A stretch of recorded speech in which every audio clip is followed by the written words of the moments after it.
Base milestones, an objective evaluation of working systems. This is going to tie back into what we talked about a little bit earlier. The problem of phase gate milestones. So in the Lean Machine, there's an interesting vignette in here about them attempting to come to a conclusion as to where the project success was. And they use a traditional kind of product development life cycle. And in some senses, some of that has to still be there, right? They have to know that they're manufacturing something. They have to be ready for that. So there are certainly phases involved, but these phases were kind of our typical, proxies for do we really know what we're doing or not. They did some analysis that said that there was no correlation between exiting this phase gate on time and project success. The data suggested the inverse might be true. Wow. The quicker and the more compliance, the higher fidelity you had to the requirements of design complete, the worse the project turned out. How can that possibly be? Well, it's an interesting point. Here's why. When I decide early, I go to that zone immediately. I move into that zone of false positive feasibility.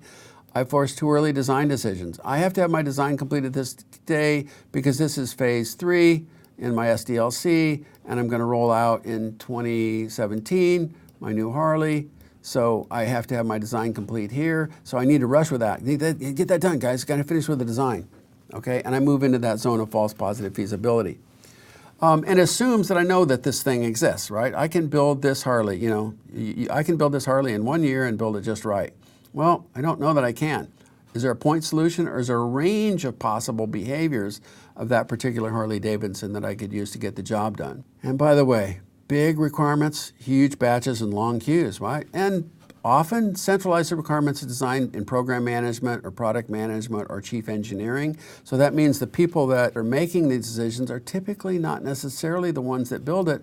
Well, how could they be? I probably haven't even provisioned all the people that need to build the work. So another kind of negative impact is batches and queues and centralization of design authority and requirements authority, another thing that doesn't work great. So what does this mean? It means that we have a real issue with those phase gate milestones. As you see here, from Dr. Alan Ward's work, phase gates are evil. That's a pretty bold statement. Well, why are they evil? Here's why.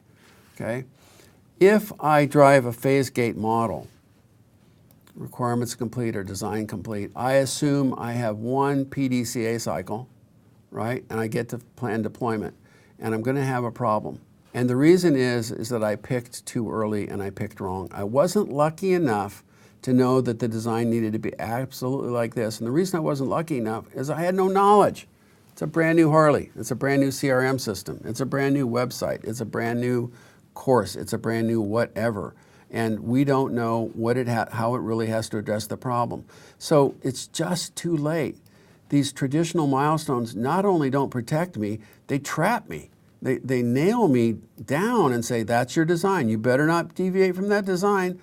But it doesn't work. What am I going to do? You better not deviate from that design because it doesn't work. Okay, I'll just ignore the fact that it doesn't work until here, and then it'll not work a lot. Okay, so these traditional milestones, they don't work great. They work poorly, and maybe they got us here. Maybe they were less problematic in the past than they are now, but in general, they're not working to help us solve the problem. So what do? We apply objective milestones. Well, you have to do that on purpose. It's not by accident that a sprint demo, or let's just take the case of a PI demo. Let's take a Harley-like project or a big banking system and say, 2 weeks is great, and we want the teams to iterate that way. But 2 weeks goes by really fast. One group we're working with right now has 50 teams, 6 or 7 different agile release trains, and boy, those 2-week demos go by really fast. We don't want to stop those demos. We want the teams to develop that way, but we might want to think slightly larger thoughts, and we think those thoughts at we call this the program increment.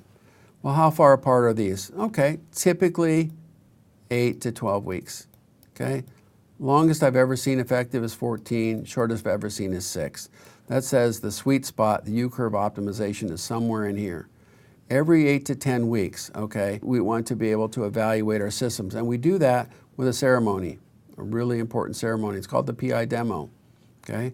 And I'm demoing what? The system. It's a full system demo. And I can look at the performance of the system. I can look at how we track to the objectives, where we were wrong and where we were right. I can get my customers' feedback right there.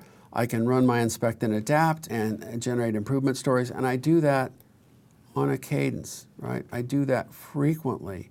And when I do that, the world looks a little bit different, and it looks like this. This is PI demo number 1. It's like, whoa, we're here. We need to move to here. Oh, pretty close. PI demo number, you get the idea. We gradually track to where the solution really is. So objective milestones, we don't mind milestones, but those proxy milestones not only didn't help, they hurt us. They actually drove behaviors that caused us to build worse systems. Sorry for those of us like me that have supported those milestones in the past. They don't work. They make things more difficult, not better. Instead, we want objective milestones, and we want to know exactly what the system does. And we can evaluate that against the course of action and say, well, not terrible, but not quite there yet. Okay, now we can converge, now we can converge. So we don't wander around the whole time. How many PDCA cycles is this? 1, 2, 3, 4. How many is this? 1. 1 learning cycle. What do I learn? Didn't work. What do I learn here? Didn't quite work.